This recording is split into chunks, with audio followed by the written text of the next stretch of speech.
नया वाला टॉपिक हम शुरू करते हैं। लास्ट क्लास में हम लोगों ने डीओडी के बारे में बातचीत की थी। अब आगे बढ़ते हैं डीओडी से। तो देखो, डीओडी के बाद जो आप लोगों का नेक्स्ट टॉपिक रहेगा, जिस टॉपिक को तुम्हें सीखना है वो ये है रिएक्शन क्वोशिएंट।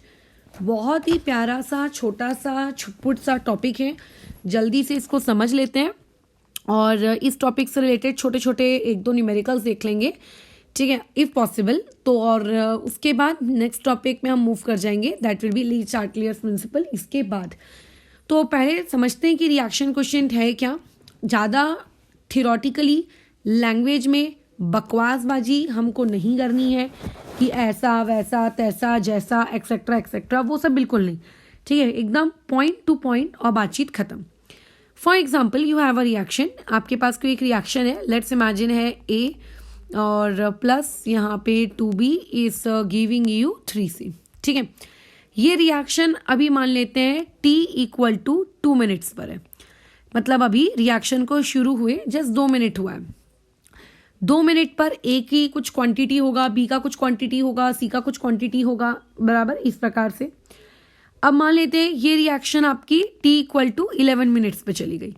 बीच के मिनट्स मैं खा गई हूँ, ठीक है, मैंने बीच के मिनट्स लिखे नहीं हैं, बट इट डजेंट मीन्स कि 2 मिनट के बाद आप लोगों के पास कोई दूसरे मिनट्स थे ही नहीं, 3 मिनट नहीं था, 4 मिनट नहीं था, 5:60 नहीं थे, ऐसा नहीं है। बीच का टाइम इंटरवल भी था बट हमने उसको इग्नोर किया है। अब मान लेते हैं T इक्वल टू 37 मिनट्स पर आपकी रिएक्शन ने क्या कर लिया, इस पर्टिकुलर टाइम इंटरवल पे ये क्या हो गई, इक्विलिब्रियम अचीव कर चुकी है, ठीक है। ये रिएक्शन आप लोगों की क्या हो गई है, इक्विलिब्रियम अचीव कर चुकी है। अब ये जो रिएक्शन ने equilibrium T equal to 37 minutes पर अचीव कर लिया, बराबर, एट T इक्वल टू 37 उसने इक्विलिब्रियम अचीव कर लिया ना। 37 मिनट से पहले मान लेते हैं उसके पास जितना भी टाइम इंटरवल है उसमें वो कहीं पर भी इक्विलिब्रियम पर नहीं है। अब मैं तुमसे कहती हूँ T इक्वल टू 37 मिनट्स पर A की क्वांटिटी लेट्स इमेजिन 5 मोल्स है, ठीक है। B की quantity T equal to equilibrium पर हम लोगों के पास मान लेते हैं 11 मोल्स है और C की क्वांटिटी मान लेते हैं हमारे पास 9 मोल्स है। मैं तुमसे कहती हूँ इसका इक्विलिब्रियम एक्सप्रेशन लिखो, तो तुम क्या इसका इक्विलिब्रियम एक्सप्रेशन लिख पाओगे? हम बोलेंगे बिल्कुल, उसमें इक्विलिब्रियम एक्सप्रेशन लिखने में दिक्कत क्या है, तो ये ले उसका इक्विलिब्रियम एक्सप्रेशन लिख लेते हैं हम लोग, के इक्विलिब्रियम। अब के इक्विलिब्रियम का जो एक्सप्रेशन है वो KC, KP, KN, KX, KPC पांचों में से कोई भी हो सकता है ना। बट हमको अभी फिलहाल उस पर दिमाग नहीं खर्च करना है कि अरे मैडम यहाँ तो मोल्स दिए आपने, आपको तो KN लिखना था, क्यों KX क्यों नहीं लिख सकते, क्यों KC क्यों नहीं लिख सकते वॉल्यूम से डिवाइड करके, KP क्यों नहीं लिख सकते, लिखा सब जा सकता है, बट अभी हमको उससे बहस नहीं करनी कि क्या लिखना है क्या लिखना है।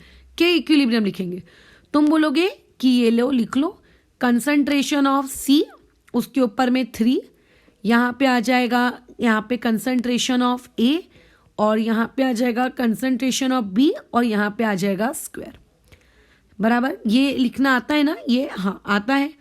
अच्छा, लेकिन अब देखो T इक्वल टू 37 मिनट से पहले, ठीक है, T इक्वल टू 37 मिनट से पहले ये जो टाइम इंटरवल है, ये ऊपर का जितना भी टाइम इंटरवल है 0 से लेके 37 के बीच का जो टाइम इंटरवल है, यहाँ पे कोई भी इक्विलिब्रियम नहीं है, यहाँ पे इक्विलिब्रियम है ही नहीं।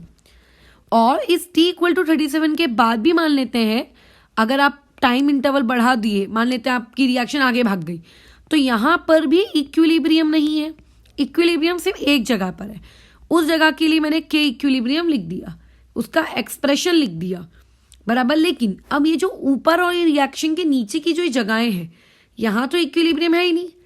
अब अगर कोई तुमसे कहता है कि इक्विलिब्रियम के आने से पहले और इक्विलिब्रियम के आ जाने के बाद की जो जगह है, ठीक है, इक्विलिब्रियम से पहले की सिचुएशन और इक्विलिब्रियम के अचीव होने के बाद की सिचुएशन, ये वाली, ये नीचे वाली और ये ऊपर वाली, इनके लिए आप लॉ ऑफ मास एक्शन लिखकर दिखाओ।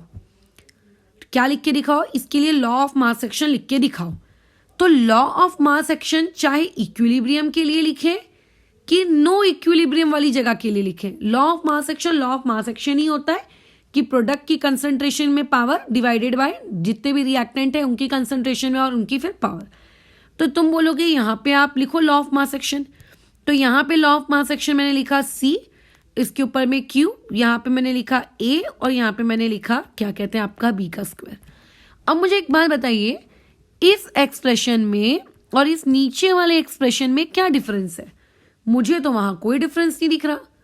इवन अगर कोई मुझे T = 45 मिनट्स के लिए बोलता है तो भी मैं वही तरीके से लॉ ऑफ मास एक्शन लगाऊंगी, है ना। नीचे इक्विलिब्रियम वाला लॉ ऑफ मास एक्शन और नो इक्विलिब्रियम वाले लॉ ऑफ मास एक्शन में क्या अंतर है? कोई अंतर नहीं है।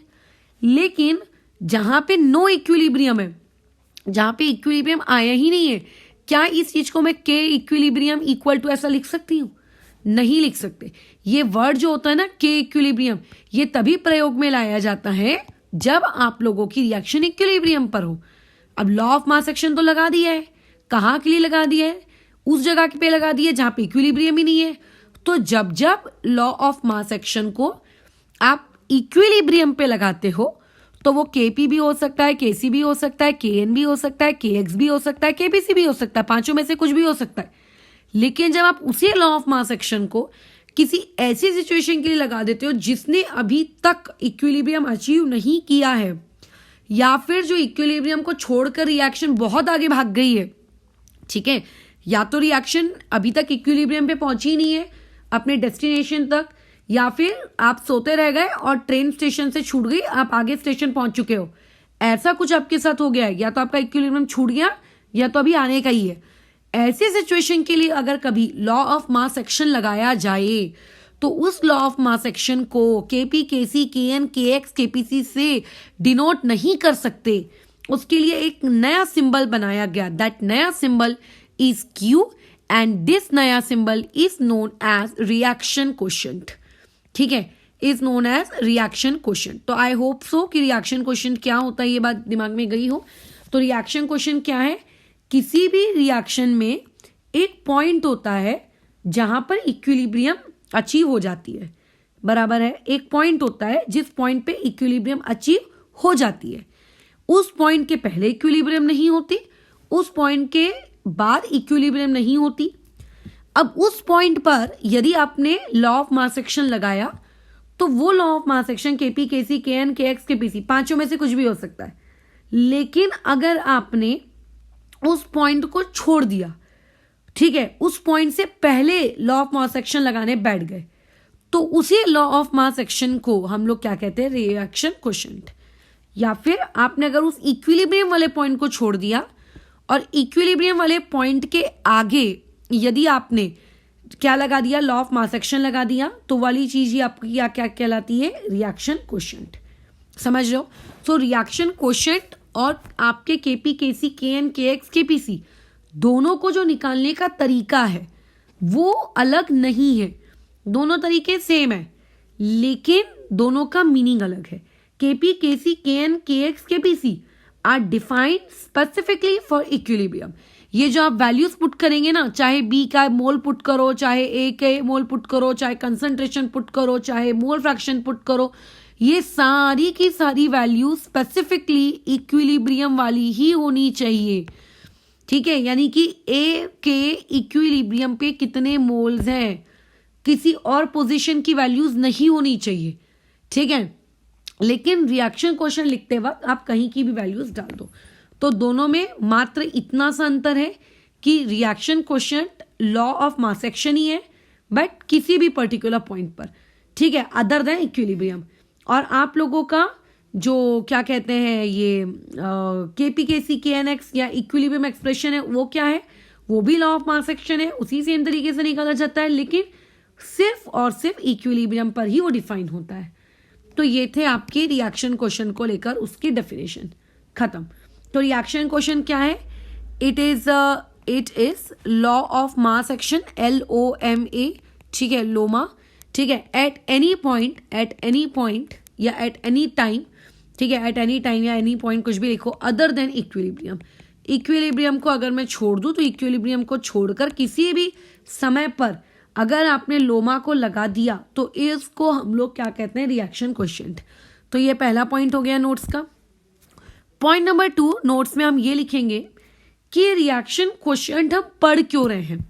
सबसे जरूरी चीज, अभी इतनी पढ़ाई हमने कर ली, उतनी पढ़ाई से क्या हमारा पेट नहीं भरा कि जो हम लोग ये लॉ ऑफ मास एक्शन को अब एनी पॉइंट पे भी लगा रहे हैं? बिल्कुल नहीं भरा। क्यों नहीं भरा? क्योंकि जो रिएक्शन क्वोशिएंट है इसका इतना इंपॉर्टेंट सिग्निफिकेंस है कि ये आपको हेल्प करता है क्या करने में, आपके रिएक्शन का direction. It helps to predict, ठीक, it helps to predict the direction of the reaction. ठीक है, किसी भी रिएक्शन का डायरेक्शन क्या होगा उसको प्रिडिक्ट करने में। समझाती हूँ इस लाइन को मैं। यानी कि डायरेक्शन से 2 ही मतलब निकलते हैं, रिएक्शन फॉरवर्ड जा रही है कि रिएक्शन बैकवर्ड आ रही है। बस ये 2 मतलब ही निकलते हैं आप लोगों के रिएक्शन क्वेश्चन से, और कुछ भी नहीं। ठीक है, सिर्फ मात्र ये 2 मतलब निकलते हैं। अब रिएक्शन फॉरवर्ड जा रही है कि रिएक्शन बैकवर्ड आ रही है, ये हमको रिएक्शन क्वेश्चन बताता है। कैसे? देखो, मान लेते हैं ये आपका एक पॉइंट ए है, यहां से रिएक्शन चलना शुरू हुई। ये मान लेते हैं पॉइंट आपका सी है। इस सी पॉइंट को मैंने कहा कि ये सी पॉइंट मेरा इक्विलिब्रियम वाला पॉइंट है। ठीक है, ये जो सी पॉइंट है ये कौन सा वाला पॉइंट है? मेरे इक्विलिब्रियम का। मतलब उस पर्टिकुलर सी पॉइंट पे आपको इक्विलिब्रियम मिल जाएगी। ठीक है, और ये मान लेते हैं आपका बी पॉइंट है, ये आपकी रिएक्शन यहाँ पे एंड हो गई। ठीक है, और ये स्टार्ट है। अब इससे ये बात दिमाग में अच्छे से डाल लेना कि इक्विलिब्रियम का मतलब मिड पॉइंट नहीं होता है मैथ्स की भाषा में कि अच्छा ए और बी के बीच का मिड पॉइंट निकाल लो, वो हो जाएगा आपका इक्विलिब्रियम पॉइंट। ऐसा नहीं, इक्विलिब्रियम आपकी हमेशा बीचों बीच बनेगी, ऐसा कोई कंसेप्ट नहीं होता। चलो अब बताओ, हुआ ऐसा कि मैं जानती हूं कि मेरी जो रिएक्शन है उस रिएक्शन का इक्विलिब्रियम ये पॉइंट सी है। मैंने निकाला रिएक्शन क्वोशिएंट। मैंने क्या कैलकुलेट किया? Reaction quotient.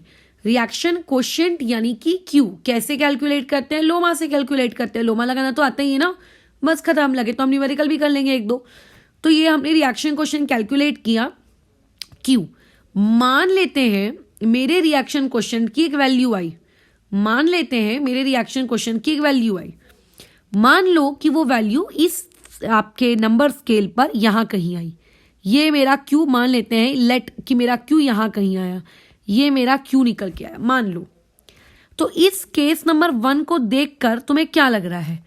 केस नंबर 1 को देख के साफ साफ पता चल रहा है कि आपका जो भी आपने कैलकुलेशन की, उस कैलकुलेशन से जो भी आपने क्यू कैलकुलेट किया, वो क्यू आपके इक्विलिब्रियम वाली वैल्यू से क्या आ रहा है? छोटा आ रहा है। देखो ना, इक्विलिब्रियम वाली वैल्यू तो क्यू से क्या है, नंबर स्केल पे दिख रहा है बड़ी है, छोटा आ रहा है। यानी कि इससे आप क्या समझ सकते हो, इससे आप प्रिडिक्शन क्या लगा सकते हो? Equilibrium is yet to achieve. मतलब आपका जो स्टेशन है, जिस स्टेशन पे आपको उतरना था, वो स्टेशन अभी आने का है। अभी आप लेट से नागपुर आ गए हो या नागपुर आना चाह रहे हो, तो नागपुर से पहले आपका लेट्स इमेजिन गोंदिया पड़ा, आपने देखा कि शायद भंडारा पड़ रहा है, राइट, इस तरीके से। या फिर अगर आप मान लेते हैं मध्य प्रदेश जा रहे हैं, तो अभी आप सोच रहे हो कि भोपाल जंक्शन पे उतरेंगे, तो आप देख रहे हो कि अच्छा अभी भोपाल जंक्शन तो आने का ही है, अभी तो हबीबगंज स्टेशन आया है। या फिर आप ये देख रहे हो कि अरे अभी तो इटारसी जंक्शन ही पहुंचे हैं हम लोग। तो आपका स्टेशन अभी आने का है। Equilibrium is yet to achieve. तो यानी कि जब भी क्यू यानी कि रिएक्शन क्वोशिएंट आपके के इक्विलिब्रियम से छोटा आ जाता है, तो इससे ये समझ में आता है कि इक्विलिब्रियम अभी तक आया ही नहीं है। ठीक है, इज येट टू कम, अभी तक वो आने का है। अब अगर इक्विलिब्रियम अभी तक नहीं आया तो इसका मतलब क्या? रिएक्शन हमेशा चाहती है, दुनिया की हर रिएक्शन चाहती है कि उसको इक्विलिब्रियम मिले। तो आप बताओ, ये क्यू फॉरवर्ड जाने की इच्छा रखेगा कि ये क्यू बैकवर्ड आने की इच्छा रखेगा? खुद सोचो। अगर क्यू बैकवर्ड आएगा इसका मतलब वो इक्विलिब्रियम नहीं, इक्विलिब्रियम के करीब नहीं जा रहा है। हर चीज इक्विलिब्रियम को अप्रोच करना चाहती है। तो क्यू को अगर इक्विलिब्रियम के पास जाना है तो उसकी मंशा क्या होनी चाहिए? फॉरवर्ड डायरेक्शन, है ना। क्यू को अभी कहाँ जानी है? अपनी फॉरवर्ड डायरेक्शन में कंप्लीट करनी है, इक्विलिब्रियम के तरफ कंप्लीट करनी है। सो देयरफॉर आपका जो क्यू है वो अप्रोच कर रहा है, किसको अप्रोच कर रहा है? के इक्विलिब्रियम को। और जब भी Q के इक्विलिब्रियम को अप्रोच कर रहा है, इसका मतलब आपकी जो रिएक्शन है वो कौन से डायरेक्शन में जा रही है, फॉरवर्ड डायरेक्शन में जा रही है। क्या ये बात समझ में आई? तो इस तरीके से हमको पता चलता है रिएक्शन का डायरेक्शन कि वो फॉरवर्ड जाएगी कि बैकवर्ड आएगी। तो जब जब आपका Q क्या है, छोटा रहे किससे, के इक्विलिब्रियम से, तो इसका मतलब होता है कि आपकी रिएक्शन क्या हो रही है, फॉरवर्ड डायरेक्शन में जा रही है। अब देखो केस 2 क्या होगा। केस 2 का मतलब आप लोगों के पास यहाँ कहीं पे मान लेते हैं आपने किसी तरीके से कैलकुलेशन की और आपके कैलकुलेशन से आपने ये पाया कि आपके पास Q की वैल्यू यहाँ आई है, Q की वैल्यू यहाँ। तो इसका मतलब क्या है, आप सोते रह गए, नागपुर स्टेशन चला गया, ठीक है, और आप पहुंच गए हो आगे के किसी स्टेशन पर, आगे बहुत आगे पहुंच गए आप, ठीक है। अब क्या होगा, उतरना तो नागपुर पे था, सोते रह गए, पता भी नहीं चला। नागपुर में गाड़ी 20 मिनट रुकी भी, फिर भी नींद नहीं खुली, हम सोते रह गए और आगे हम लोगों का स्टेशन नया वाला आ गया और हमारा जहाँ पे उतरना था हमको, ठीक है, जो हमारी डेस्टिनेशन थी वो हमारे से पीछे छूट गई। तो वैसे ही हर रिएक्शन की डेस्टिनेशन इक्विलिब्रियम पॉइंट होता है। तो क्योंकि Q की वैल्यू नंबर स्केल पे आपको देखने से पता चल रहा है, कैलकुलेशन से पता चल रहा है कि वो K से बड़ी आ रही है, ठीक है। कैसी आ रही है Q की वैल्यू, अभी नंबर स्केल पे साफ साफ देखने को मिल रहा है कि Q की वैल्यू आपके के इक्विलिब्रियम का जो भी एक्सप्रेशन है KP KC KN KX KPC उनसे बड़ी आ रही है।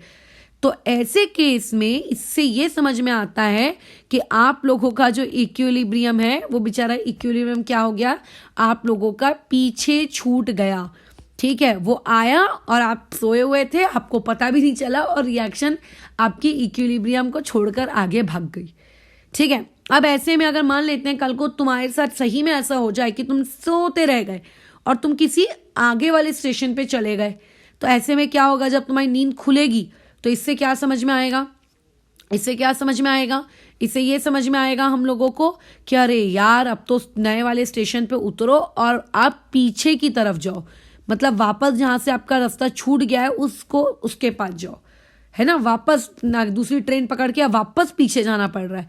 इसका मतलब रिएक्शन कैसे डायरेक्शन में जा रही है, बैकवर्ड डायरेक्शन में जा रही है। कैसे जा रही है, बैकवर्ड डायरेक्शन में जा रही है।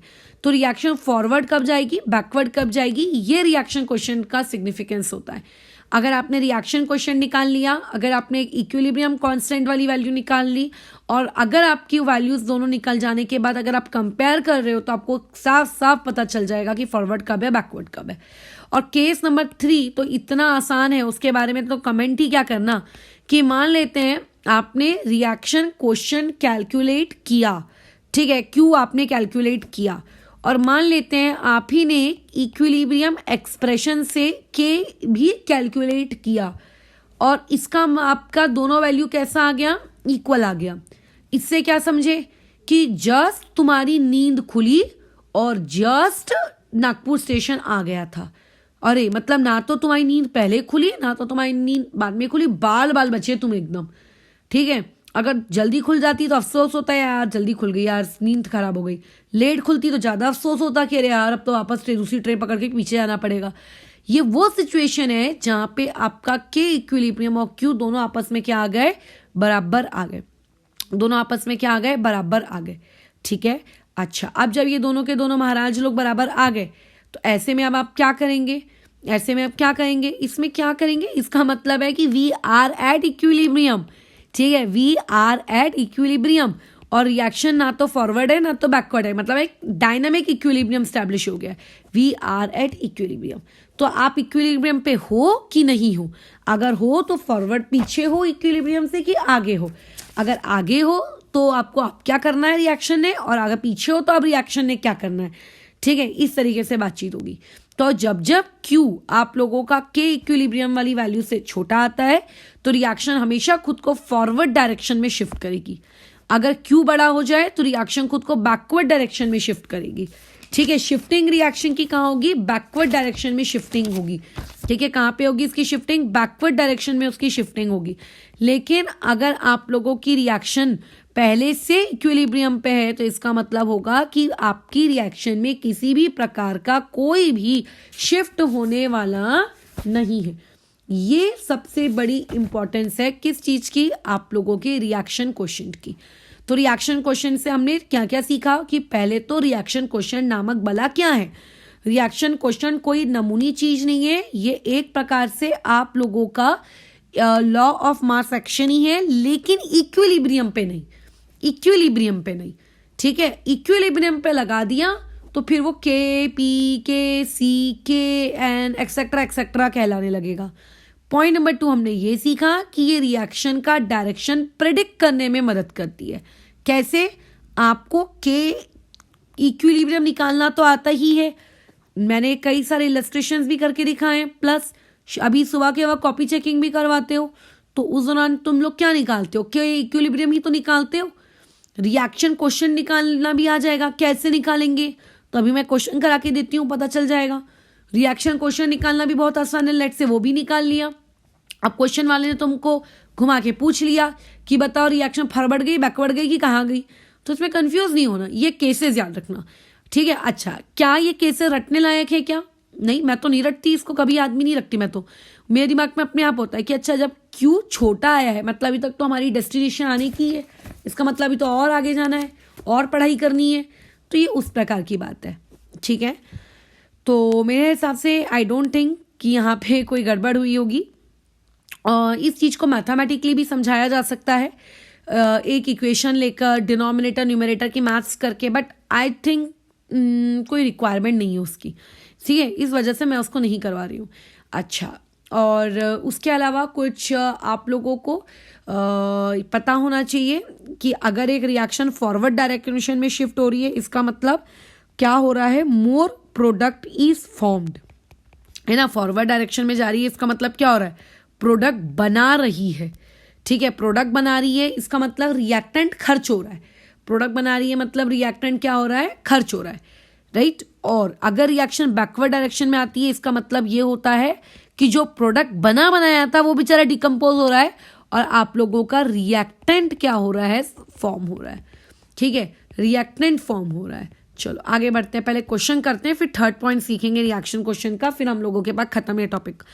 आपके पास एक रिएक्शन दिया है NOBr, ठीक है, इसको डिकम्पोज करो तो इसका डिकम्पोजिशन होगा NO प्लस यहाँ पे आ जाएगा आपके पास हाफ Br2, यहाँ पे गैस। इस रिएक्शन का KP ऑलरेडी तुमको दिया हुआ है, ये आपको KP दिया हुआ है एट 90 डिग्री सेल्सियस, ठीक है। अच्छा, अब उसने क्या बोला है?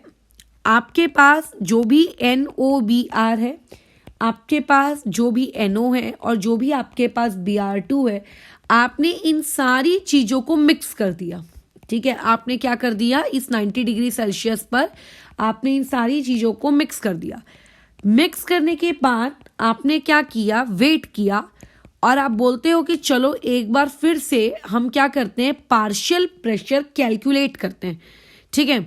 तो हमने देखा कि NOBr का मिक्स कर देने के बाद अब पार्शियल प्रेशर है 0.5 ATM, जो Br2 NO है उसका अब पार्शियल प्रेशर है 0.4, और जो Br2 है उसका पार्शियल प्रेशर है 2 ATM रिस्पेक्टिवली, बराबर। अब हम लोगों को वो ये पूछ रहा है कि इस रिएक्शन में, ठीक है, आप ये फाइंड करके बताइए कि आपका जो Br2 है वो रिएक्शन में कंज्यूम हो रहा है कि वो रिएक्शन में फॉर्म हो रहा है। ये देखो उसका सवाल है। तो हमको लगता है कि अरे हमने तो कंज्यूम्ड फॉर्म्ड ऐसे तो क्वेश्चन कभी किए ही नहीं, तो फिर अब ऐसे में हम क्या करें? तो देखिए, सबसे ज़रूरी चीज़, इस रिएक्शन का KP आपको ऑलरेडी दिया है, वो ये कह रहा है कि हमने रिएक्शन को मिक्स करके उसको डिस्टर्ब कर दिया, तो डिस्टर्ब कर देने के बाद ये सारी वैल्यूज़ निकल के आई, तो इसका मतलब ये वैल्यूज़ ऑब्वियस है कि इक्विलिब्रियम वाली वैल्यूज़ तो होंगी नहीं, है ना, इक्विलिब्रियम वाली वैल्यूज़ तो होंगी नहीं। तो ऐसे में अगर ये इक्विलिब्रियम की वैल्यू नहीं है तो इससे क्या निकाल सकते हैं? रिएक्शन क्वेश्चन, यानी कि Q कैलकुलेट किया जा सकता है। बताओ Q कैसे लिखेंगे? क्या है ये? प्रेशर है ना, तो यहाँ पे ब्रैकेट में लिख देते हैं प्रेशर ऑफ NO का, और यहाँ पे प्रेशर ऑफ Br2 और पावर में 1/2 अपॉन में प्रेशर ऑफ NOBr। किसी को डाउट तो नहीं हो रहा ना ये कैसे लिखा जा रहा है? सादा सा लॉ ऑफ मास एक्शन ही लगाया मैंने। अब बस वैल्यू पुट कर दो। NO की वैल्यू कितनी है आपके पास? देख लो, 0.4।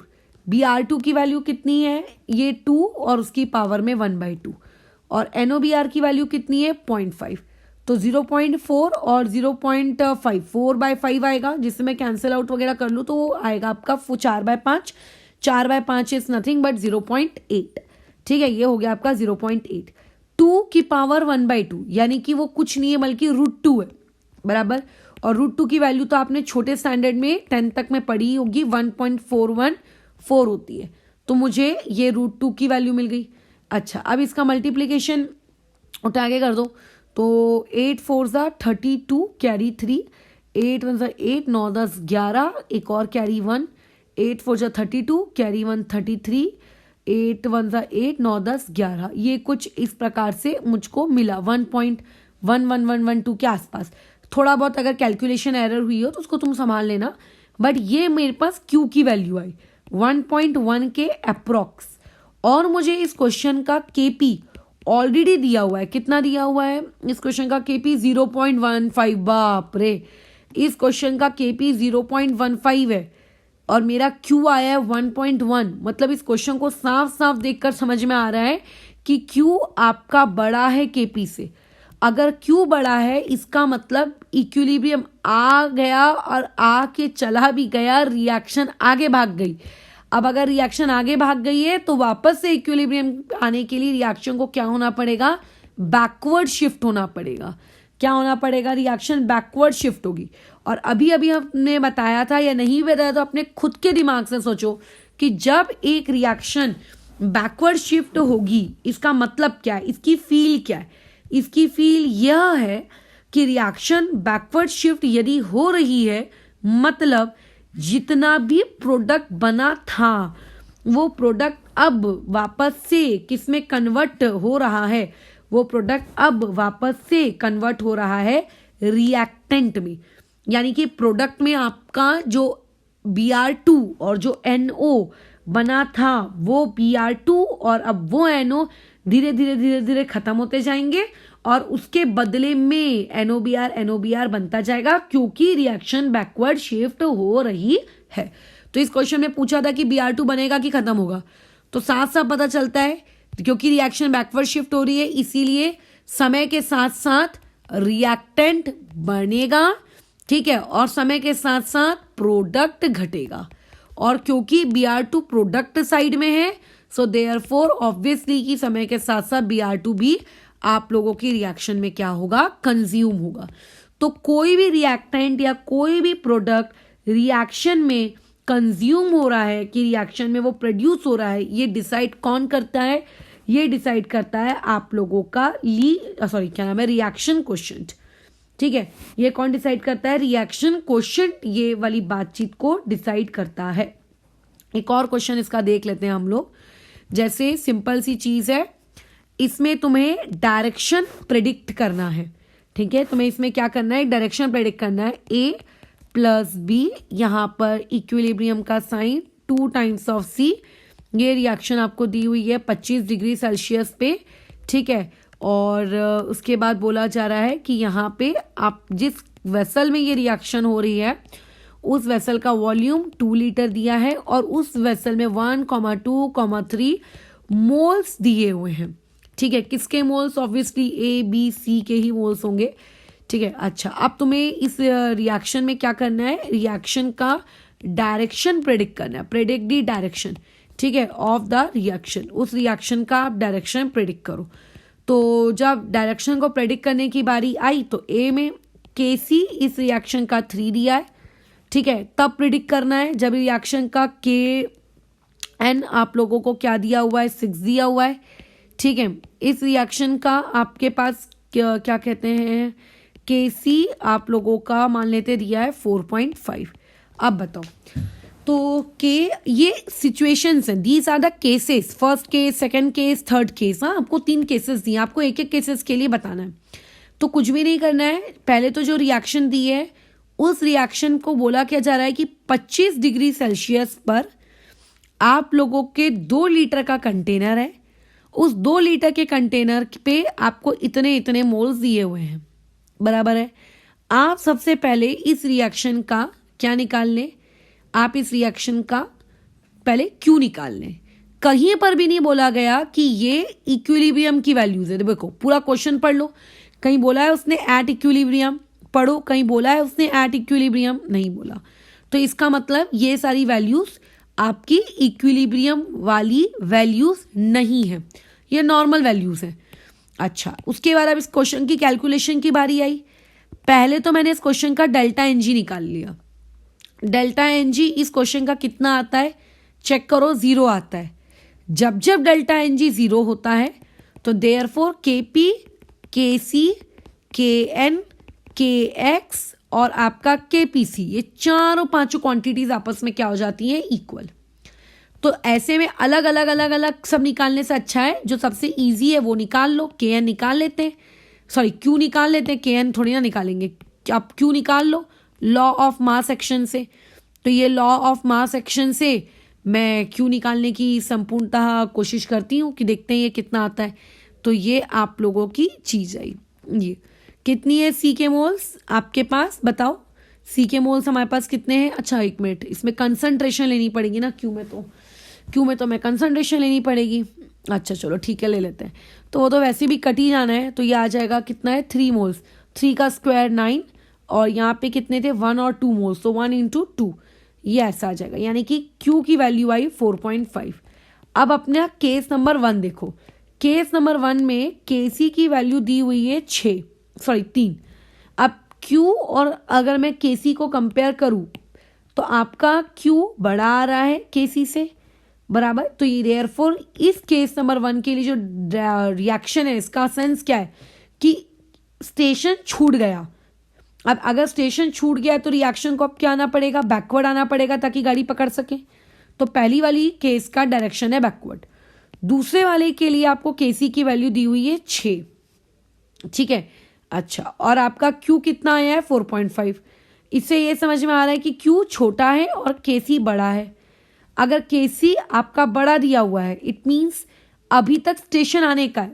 अगर स्टेशन आने का है तो रिएक्शन खुद को क्या करेगी, स्टेशन तक पहुंचाने के लिए फॉरवर्ड डायरेक्शन में शिफ्ट करेगी। और जो आपको सी केस दिया है वहां पे केसी की वैल्यू कितनी दी हुई है 4.5, और हमारे पास क्यू की वैल्यू भी कितनी आई है 4.5, यानी कि क्यू और केसी आपस में क्या हो गए, इक्वल। इसका मतलब रिएक्शन आप लोगों की कहीं भी नहीं जाएगी, वो जहां पर है वहीं पे रहेगी, क्योंकि इक्विलिब्रियम पे फॉरवर्ड डायरेक्शन और बैकवर्ड डायरेक्शन का जो रेट होता है वो कैसा होता है, सेम होता है। तो वहां पे किसी भी प्रकार का कोई शिफ्ट नहीं होगा, बराबर, कुछ भी नहीं होगा। तो ये था आप लोगों का ये टॉपिक, छोटा सा रिएक्शन क्वेश्चन, बस खत्म, ठीक है। ये था आपका रिएक्शन क्वेश्चन, ठीक है। तो मुझे नहीं लगता कि इसमें रिएक्शन क्वेश्चन को लेके कोई किसी का कोई डाउट होगा।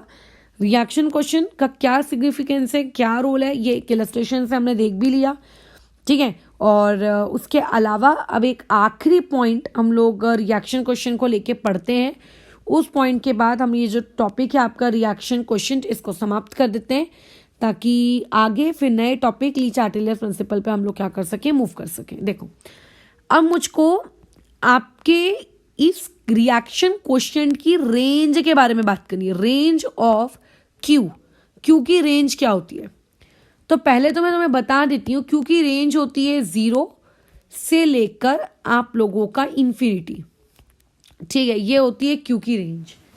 अब मैंने बता दिया, अब वैसे तो ये एक जीके फैक्ट है, तुम इसको याद भी कर सकते हो, नहीं तो चलो हम बात कर लेते हैं, इसको रीजन एक्सप्लेन कर लेते हैं कि आखिर ऐसा क्यों हुआ, रीजन समझ लेते हैं इसका, ठीक है। देखो रीजन क्या है, कोई भी रिएक्शन ले लो, लेट्स इमेजिन ए से बी, सबसे सिंपल रिएक्शन लेती हूँ, ए से बी।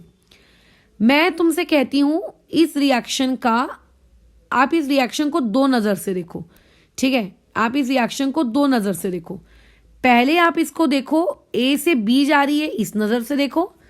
और दूसरी बात, आप इस रिएक्शन को ऐसे देखो कि रिएक्शन क्या हो रही है, बी से ए आ रही है। जब आपने इस रिएक्शन को पहली नजर से देखा तो आपने ये पाया कि इस रिएक्शन का जो क्यू है वो क्या होगा, वो होगा आपका B/में A। यहां पे इस रिएक्शन का क्यू क्या होगा, वो भी B/A ही होगा। किसी को लग रहा होगा नहीं मैडम यहाँ A/B हो जाना चाहिए, ऐसा नहीं होता। रिएक्शन इस साइन को देखकर नहीं लिखा जाता है, क्यों, ये हमेशा प्रोडक्ट या हमेशा रिएक्टेंट, ऐसा ही लिखा जाएगा। अच्छा, जब रिएक्शन शुरू हुई अभी यहाँ पे फिर एरो का क्या मतलब, किसी का डाउट आएगा फिर एरो का क्या मतलब बहुत है। t इक्वल टू 0 पर मतलब जब रिएक्शन शुरू हुई तब A आपके पास लेट से x मोल्स था, तो उस वक्त B कितने मोल्स रहा होगा, 0। और यहाँ पे क्योंकि एरो B की तरफ नहीं है, ये B इस तरफ टेल है, इस तरफ हेड है, इसका मतलब यहाँ पर t इक्वल टू 0 पर B कितना रहा होगा, B रहा होगा x और उस वक्त A रहा होगा 0। अब इस अकॉर्डिंग अगर इस वैल्यू को मैं यहाँ पुट करूँ तो यहाँ से मेरे पास Q की वैल्यू क्या आएगी, something 0 divide by x, so therefore Q will be 0। और यहाँ पे अगर मैं इस तरफ से देखूँ, आपके बैकवर्ड डायरेक्शन वाली नज़र से देखूँ, तो B की वैल्यू मेरे पास कुछ तो है लेकिन A की वैल्यू मेरे पास 0 है, something bye 0 is nothing but infinity, so therefore Q की जो रेंज है वो क्या है, 0 से लेके इन्फिनिटी। तो यहाँ पे हमारा जो टॉपिक है रिएक्शन क्वेश्चन ये समाप्त होता है। अब हम लोग नेक्स्ट टॉपिक ली चार्ट टेलर प्रिंसिपल पे मूव